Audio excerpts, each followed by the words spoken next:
Assalamualaikum warahmatullahi wabarakatuh.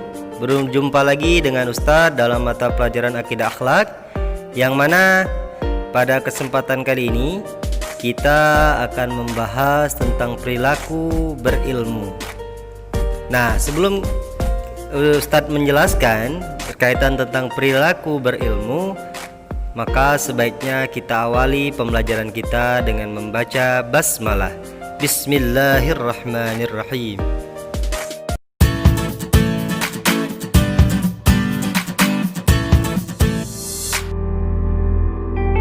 Manusia memiliki perilaku baik maupun buruk.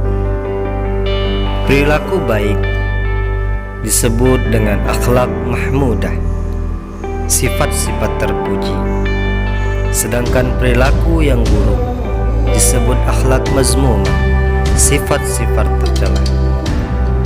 Jika seseorang memiliki perilaku yang terpuji, baik kaitannya sebagai individu, anggota masyarakat, maupun sebagai hamba Allah Subhanahu wa ta'ala, maka tentunya derajat dan martabatnya di hadapan Allah Subhanahu wa ta'ala akan diangkat. Demikian pula sebaliknya, sifat-sifat terpuji pada diri sendiri yang harus dimiliki oleh setiap muslim adalah perilaku berilmu, kerja keras, kreatif, dan produktif. Dalam hal ini kita akan menjelaskan berkaitan tentang perilaku berilmu. Kata ilmu berasal dari bahasa Arab ilmu, yang berarti pengetahuan, kepandaian tentang sesuatu. Lawan kata ilmu ialah jahlun, yang berarti kebodohan ataupun ketidaktahuan. Berilmu artinya mengerti sesuatu, pintar ataupun cerdas. Setiap orang mengakui bahwa ilmu sangat penting dalam hidup ini, sehingga Rasulullah SAW bersabda, "Man arada ad-dunya fa'alaihi bil ilmi, wa man arada al-akhirah fa'alaihi bil ilmi, wa man aradahuma ma'an fa'alaihi bil ilmi." Rahu Tabrani. Barang siapa menginginkan kebahagiaan dunia, wajib baginya mempunyai ilmu. Barang siapa menginginkan kebahagiaan akhirat, wajib juga mempunyai ilmu.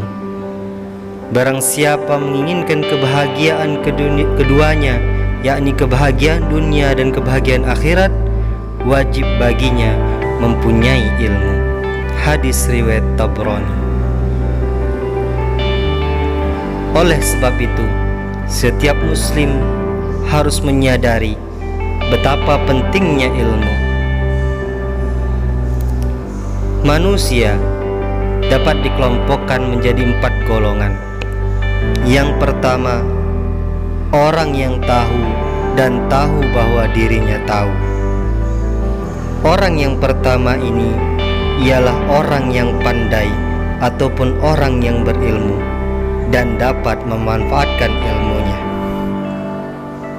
Yang kedua, orang yang tahu tetapi tidak tahu bahwa dirinya tahu. Golongan kedua ini ialah mereka yang tergolong pandai namun tidak mau atau tidak mampu memanfaatkan ilmu secara baik. Yang ketiga, orang yang tidak tahu tapi tahu bahwa dirinya tidak tahu. Golongan yang ketiga ialah mereka yang tidak pandai tetapi menyadari kekurangan dirinya. Yang keempat ialah orang yang tidak tahu tetapi tidak tahu bahwa dirinya tidak tahu.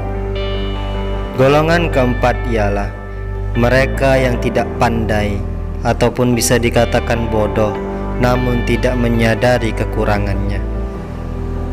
Orang yang demikian ini susah diarahkan karena dia merasa mampu dan hebat. Nasihat dan pengarahan dari orang lain tidak diperlukan karena dia merasa cukup dengan kemampuan yang ia punya. Perintah untuk menuntut ilmu telah ditegaskan oleh Allah Subhanahu wa ta'ala dalam Al-Quran surah Al-Alaq ayat 1-5, yang mana pada ayat tersebut menjelaskan dan menganjurkan kepada kita untuk memperbanyak membaca dan membaca. Apa yang harus kita baca dan kita pelajari? Dalam hal ini Allah membagi ayat-ayatnya, antara lain ada yang dinamakan ayat-ayat qauliyah dan ada yang dinamakan ayat kauniyah. Ayat qauliyah ialah berupa perkataan, sabda, serta firman Allah Subhanahu wa ta'ala yang menjadi pedoman untuk kehidupan kita. Adapun ayat kauniyah ialah ini berupa keadaan alam ataupun peristiwa-peristiwa yang terjadi ataupun ilmu-ilmu yang berkaitan tentang alam ini. Dalam hadis juga disebutkan berkaitan tentang anjuran untuk menuntut ilmu. Man salaka tariqan yaltamisu fihi ilman sahhalallahu lahu tariqan ilal jannah. Barang siapa menempuh jalan dalam rangka mencari ilmu, Allah akan memudahkan baginya jalan menuju jannah, menuju syurganya Allah. Hadis riwayat Tirmizi. Dalam hadis lain juga disebutkan, talabul ilmi faridatun ala kulli muslimin wa muslimatin. Menuntut ilmu diwajibkan atas semua orang Islam, baik laki-laki maupun perempuan. Hadis riwayat Ibnu Majah. Maka tentunya menuntut ilmu diwajibkan bagi kita mulai dari kita kecil hingga kita meninggal dunia, karena dengan menuntut ilmu akan menghasilkan manfaat yang banyak dan memberikan keberkahan untuk diri kita, untuk mencapai cita-cita kita, untuk mencapai surganya Allah Subhanahu wa ta'ala. Manfaat menuntut ilmu itu sangat besar sekali manfaatnya bagi kehidupan manusia di dunia ini. Manfaat menuntut ilmu tersebut antara lain, kita akan mendapatkan kepuasan batin karena mampu mengatasi persoalan yang dihadapi. Kemudian kita akan mendapatkan atau mencapai hidup yang lebih baik dibandingkan dengan orang-orang yang tidak memiliki ilmu.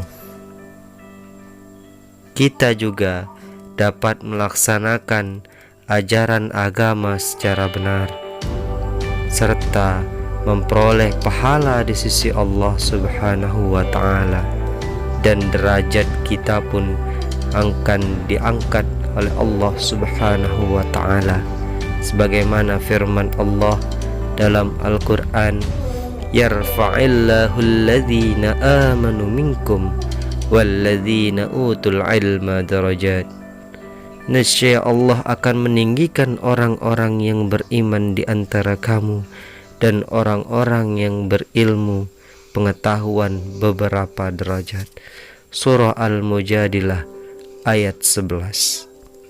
Apabila kita memperhatikan keadaan masyarakat, niscaya kita akan dapat mengetahui perbedaan orang-orang yang memiliki ilmu dibandingkan dengan orang yang tidak memiliki ilmu.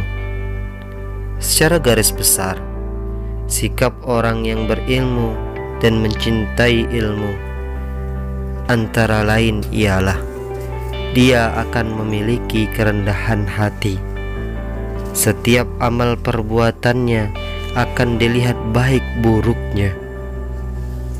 Dia akan senantiasa menghargai waktu, menghargai orang lain, akan gemar membaca, gemar menginformasikan hal-hal baik, tidak suka berbicara tentang sesuatu yang tidak ada gunanya, memiliki semangat untuk menguasai ilmu tentang hal-hal yang belum ia ketahui, rajin mendatangi majelis ilmu, rajin mendatangi pengajian, serta gemar bergaul dengan orang-orang yang memiliki pengetahuan dan memiliki ilmu.